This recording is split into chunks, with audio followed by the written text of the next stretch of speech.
Assalamualaikum warahmatullahi wabarakatuh. Pada pertemuan kali ini kita lanjut lagi membahas tentang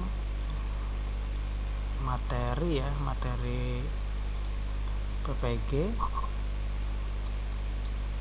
Semoga saja materi yang kita pelajari ini akan keluar di ujiannya seperti itu. Ini saya perkecil biar terlihat jelas. Nah, teknik komputer jaringan khusus materi komputer dan jaringan.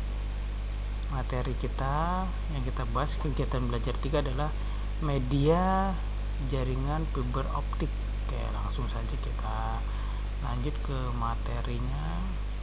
Ada pokok materi adalah jaringan nirkabel, evaluasi jaringan, permasalahan jaringan, dan fiber optik. Fiber optik yang lagi marak ya dipakai di tahun 2020. Sekarang sudah 2022. Ini jaringan nirkabel, ini ada jaringannya, jadi bisa laptop, bisa komputer, bisa printer, tablet, handphone, bahkan speaker pun bisa. Inilah jaringan nirkabel namanya, atau WLAN namanya. Di sini standarnya berdasarkan standar IEEE. Di sini ada 802.11.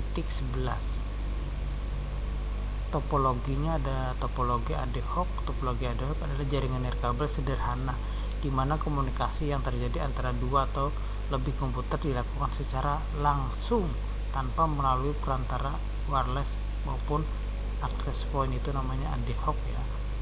Oke, kita lanjut. Nah, ini contoh ad hoc dari sini ke sini, dari sini ke sini, dari sini ke sini, bahkan ini ke sini, ini ke sini. Itu namanya ad hoc. Ini keuntungannya sangat sederhana dalam mengaturnya. Adapter wireless pada laptop komputer konfigurasi supportnya sehingga dapat melakukan komunikasi antar laptop. Ini namanya ad hoc. Terus kita lanjut topologi infrastruktur, di mana komunikasi yang terjadi antara dua atau lebih komputer menggunakan perantara berupa wireless access point ya, minta bantuan access point. Ini namanya topologi infrastruktur. Ini contohnya seperti ini yang biasanya UKK ya, untuk kelas 3 untuk TKJ seperti ini. Di bantuannya ada access point, bisa menggunakan mikrotik juga bisa, maupun router. Oke, ini kita lanjut saja.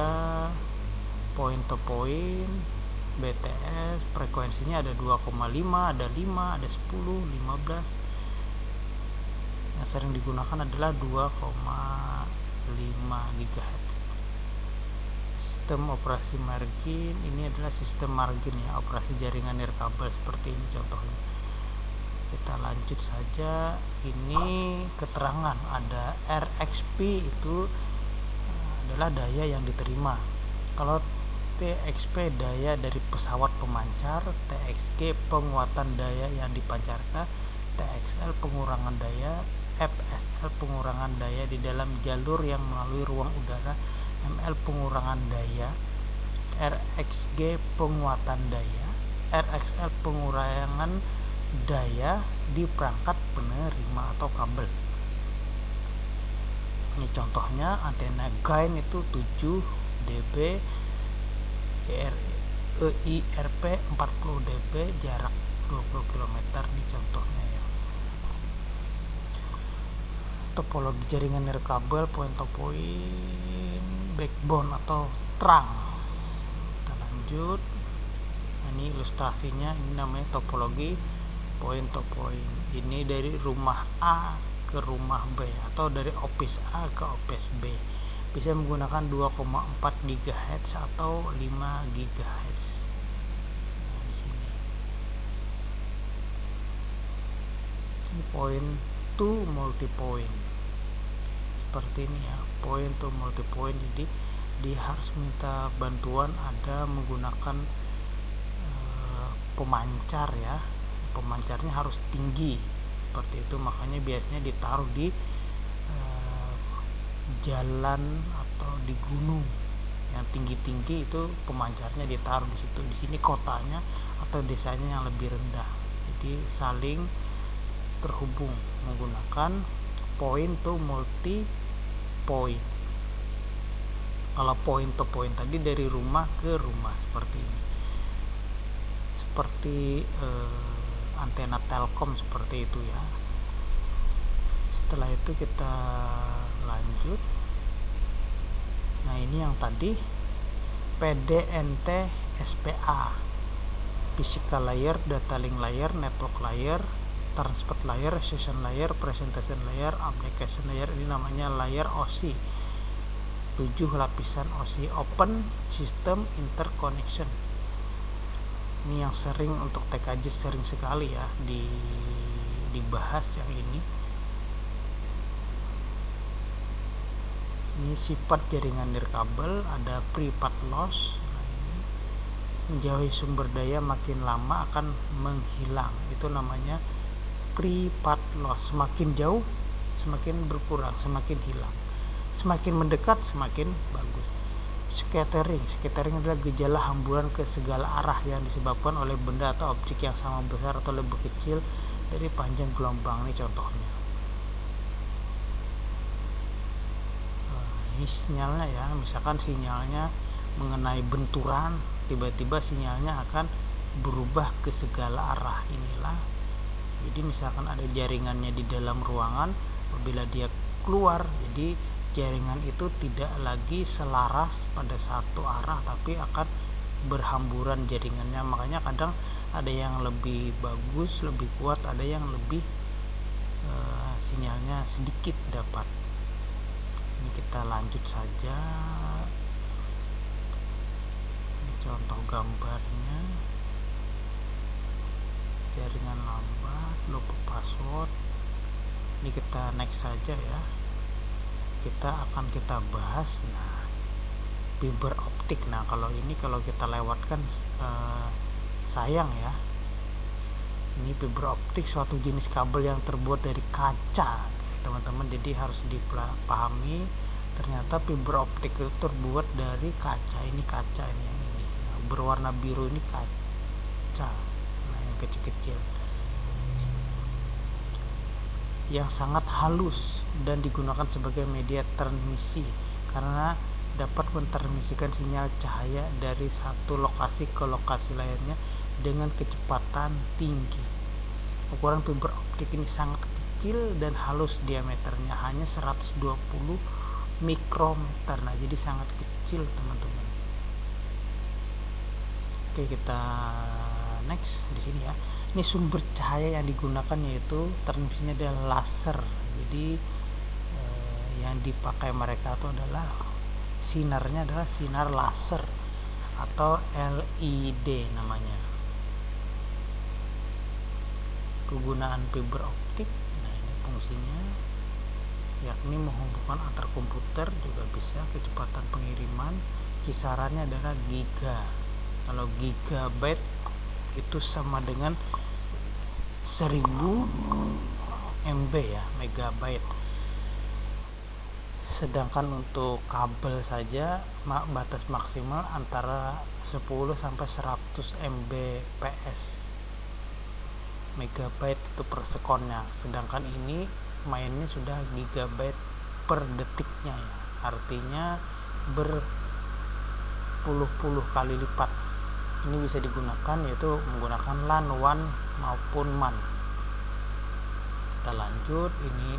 Nah, bagian inti yang ini tengahnya itu namanya core ya. Nih, mungkin nanti di sini ada gambarnya mungkin.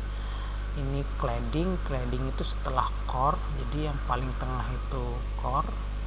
Setelah core itu ada namanya cladding. Cladding adalah bagian pelindung yang langsung menyelimuti serat optik yang melindungi core-nya ini, yang bagian inti tengahnya. Ada coating, buffernya, di atasnya lagi ada string member. Coba kita cek. Nah, ini dia. Yang core-nya itu ini, cladding ini yang menyelimuti core-nya atau yang menyelimuti kacanya. Baru penyelimut antara double ini, dua ini core maupun cladding namanya coating. Setelah itu baru string member. Nah, baru di sini jaketnya atau outer jaket, lapisan terluar. Nih. Jadi yang bagian inti disebut dengan core. Untuk melapisi core sendiri adalah namanya cladding. Pelapis double core ini maupun cladding namanya coating. Baru string member dan out jaketnya. Kita lanjut. Nah, seperti ini daya pantulan ya, karena memantul ke segala arah dia. Nah, seperti ini karena dia bahannya terbuat dari kaca, jadi pada saat ditembakkan menggunakan laser atau LED, dia memantulkan cahayanya seperti itu. Kita lanjut saja. Materi fiber optik ya. Nah, di sini ada power meter, mengetahui seberapa kuat daya sinyal cahaya yang masuk. Ini pad core-nya, pigtail-nya. Nah, seperti ini pigtail. Ini microfiber. Nah, ini optical connector cleaner, OTDR. Jadi untuk teknik komputer jaringan ya, untuk labnya sekarang wajib memiliki namanya lab fiber optik. Inilah alat-alatnya. Nah, untuk kelengkapan pembelajaran teknik komputer dan jaringan. Oke, ini position splicer-nya ini lengkap ya. Ini fungsinya clipper ini menyambung ya, menyambung core-nya ini, menyambung core-nya. Sangat kecil yang disambung karena posisinya adalah kaca. Ini senternya, visual part locatornya. Kita lanjut. Struktur ini ya, stripper manual seperti ini. Nah, kalau hasilnya buruk seperti ini, pemotongannya yang bagus seperti ini. Karena kenapa rusak buruk, kacanya retak. Oke, kita lanjut saja. Kita bahas soalnya lumayan banyak ya. Nah, di sini langsung kita perbesar. Oh, ini tidak terlihat. Oke, terlihat. Ini yang nomor 3 ya, materi soal yang kita bahas tentang fiber optik. Oke, langsung saja. Yang pertama, dalam model OSI ada 7 tadi ya, yang berfungsi untuk menerima data dari session layer adalah A. network layer, B. data link layer, C. transport layer, D. physical layer, yang E. data link. Yang nyambung di sini adalah karena fungsinya untuk menerima data dari session layer. Jawabannya adalah tadi PD, NT, PD, NT. P itu yang dasar, setelah itu lanjut ke data link layer, setelah itu lanjut lagi ke transport layer. Jadi jawaban yang paling benar adalah transport layer. PDNT, network pengirimannya, transport menerimanya. Oh, ini berarti transport layer. Nah, jawabannya paling tepat adalah C, transport layer. Kabel, kita lanjut soal nomor 2. Kabel yang memiliki inti serat kaca. Nah, ini inti ya. Tadi sudah kita bahas inti serat kaca. Kabel yang memiliki inti serat kaca adalah A. kabel UTP, B. kabel STP, C. kabel coaxial, D. kabel crossover. Yang E. fiber optik. Jawabannya sudah jelas ya. Kita tadi baru membahas materi mengenai fiber optik. Nah, fiber optik kan syaratnya kaca. Yang benar adalah kabel fiber optik. Oke, soal berikutnya nomor 3. Perhatikan beberapa hal berikut. Satu, harganya relatif murah. Kedua, penggunaannya mudah dibajak. Ketiga, harganya cukup mahal. 4, hampir tidak terpengaruh noise. Dari data di atas, manakah yang tidak merupakan kelebihan? Tidak merupakan kelebihan maupun kelemahan. Jadi bukan kelebihan dan juga bukan kelemahan dari kabel koaksial yang kita bahas tadi. Materi fiber optik yang muncul adalah koaksial. Ini pengecoh ya, jadi kita harus betul-betul memahami materi yang sudah kita pelajari. Untuk nomor 3 A itu adalah 1 dan 2. 1 dan 2 harganya relatif murah. Yang kedua, penggunaannya mudah dibajak.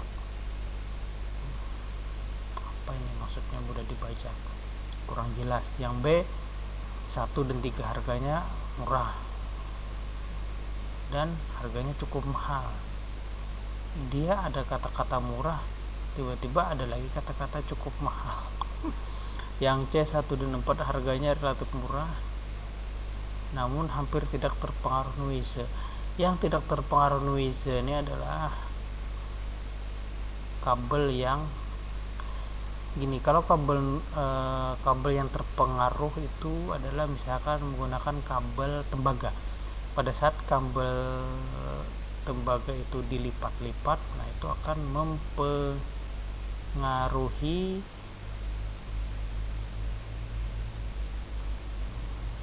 aliran yang ditransfer melalui tembaga tersebut. Kalau dia terlipat, kalau dia terinjak, bahkan diputar-putar, nah itu akan mempengaruhi, namanya noise namanya. Terus untuk yang D nya 2 dan 4 penggunaannya mudah dibajak dan hampir tidak terpengaruh noise. Yang tidak terpengaruh noise itu adalah materi fiber optik. Kalau yang tembaga itu bisa terpengaruh, bahkan kabelan juga bisa terpengaruh noise. Jawabannya kalau yang E ini 3 itu apa? Harga cukup mahal. Dari data di atas, manakah yang tidak merupakan kelebihan dan kelemahan dari kabel koaksial? Jadi ya, bukan kelebihan, bukan kelemahan. Jadi jawaban yang enggak masuk akal di sini adalah harganya cukup mahal. Itu yang enggak nyambung. Soal berikutnya adalah nomor 4. Perhatikan beberapa hal berikut. Yang pertama ada kabel koaksial, fiber optik, ada twister pair, ada Bluetooth, Wi-Fi, infrared. Dari data di atas, manakah yang merupakan media transmisi wire atau guide?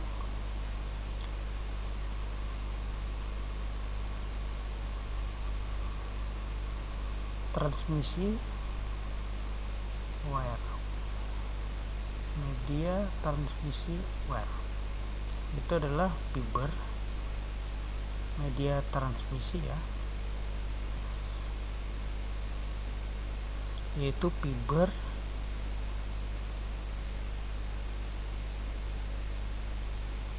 disebut dengan media transmisi.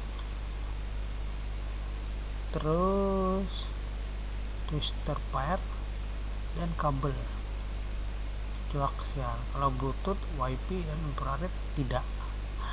Jadi jawabannya yang paling tepat adalah 1, 2, 3. Ada 1, 2, 3. Oh, jawabannya ternyata C. Menggunakan media ya, media transmisi. Kalau ini bukan media. Nomor 5. Alat yang digunakan untuk menggabungkan teknologi bridge dan route. Nah, ini teknologi bridge dan router. Jawabannya yang paling benar adalah repeater, karena fungsinya menghubungkan teknologi. Repeater ini biasa digunakan misalkan jarak antara router ke A dan router ke B itu dari 100 meter itu tidak terhubung. Dari lokasi A ke lokasi B itu jauh jaraknya. Terus jaringan B ini tidak menerima di router yang dibuat jaringan. Jadi agar di sini jaringannya penuh sama posisi dia di sini, ya kan jaraknya 100 meter, jadi menggunakan repeater namanya, atau memperpanjang jaringan tersebut namanya repeater. Oke, kita lanjut nomor 6. Alat yang memungkinkan pengiriman dan penerimaan beberapa pesan secara serentak. Sinkron tadi ya, secara serentak. Yang tidak serentak namanya asinkron. Alat yang memungkinkan pengiriman dan penerimaan beberapa pesan secara serentak ya adalah A. repeater, B. gateway, C. router, D. multi, yang E. modem. Karena di sini yang fungsinya adalah mengirim, setelah itu menerima. Dia bisa mengirim dan bisa menerima, itu adalah multiplexer. Bisa mengirim dan bisa menerima. Kalau modem hanya mengirim saja. Repeater juga untuk penghubung. Jadi yang paling tepat adalah multiplexer. Soal berikutnya itu nomor 7. Kabel UTP memiliki dua jenis kabel, yaitu ada, ini sering di untuk TKJ sering buat kabel, anak-anak pasti tahu ya. A itu strike dan coaxial, B strike dan crossover, yang C cross dan fiber optik, yang D cross dan coaxial, yang E cross dan STP. Jawabannya yang paling benar adalah ada kata-kata strike dan crossover. Oke, nomor 8. Salah satu jenis teknologi jar lockup yang menggunakan konfigurasi point to point. Nah, ini tadi sudah kita bahas. Konfigurasi point to point itu adalah namanya, kalau yang A DLC, yang B FITL, yang C PON, yang D ODN, yang E O1.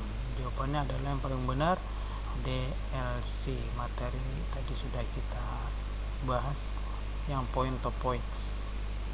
Nomor 9. Perangkat yang dipergunakan untuk menghubungkan perangkat OLT ke sistem manajemen jaringan. Perangkat penghubung, menghubungkan perangkat itu adalah namanya A OTB, B UNU, C OLT, D MD, yang E PON. Yang paling benar adalah MD. Menghubungkan perangkat OLT ini adalah MD. Yang 10 berikut ini adalah tahapan instalasi kecuali, ada kecuali ya. Instalasi nomor 10. A. Pemeriksaan gambar, B. Pemeriksaan hasil instalasi, yang C. Pemasangan perangkat, yang D. Perizinan, yang E. Pemasangan kabel.